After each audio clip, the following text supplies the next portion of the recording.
வாசிக்கலாம். யோபின் புஸ்தகம் 2ஆம் அதிகாரம் 7ஆம் வசனம்.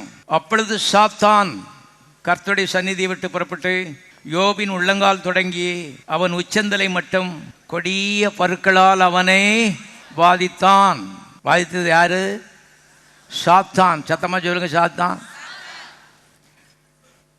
இப்ப இன்னொரு வசனம், லூக்காவின் சுவிசேஷம் 13ஆவது அதிகாரம் 11ஆம் வசனத்தில் வாசிக்கிறேன். அப்பொழுது 18 வருஷமாய் பலவீனப்படுத்தும் ஆவியை கொண்ட ஒரு ஸ்திரீ அங்கே இருந்தாள். அவள் எவ்வளவு நிமிரக்கூடாத கூனியாயிருந்தாள். இயேசு அவளை கண்டு தம்மிடத்தில் அழைத்து, ஸ்திரீயே, உன் பலவீனத்திலிருந்து விடுதலையாக்கப்பட்டாய் என்று சொல்லி அவள் மேல் தமது கைகளை வைத்தார். உடனே அவள் நிமிர்ந்து தேவனை மகிமைப்படுத்தினாள்.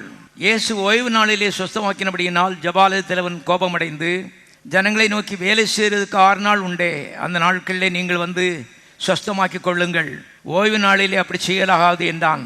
கர்த்தர் அவனுக்கு பிரயோஜனமாக, மாயக்காரனே, உங்களில் எவனும் ஓய்வு நாளில் தன் இறுதியாவது தன் கழுதியாவது தொழுவத்திலிருந்து அவிழ்த்து கொண்டு போய் அதற்கு தண்ணீர் காட்டுகிறது இல்லையா?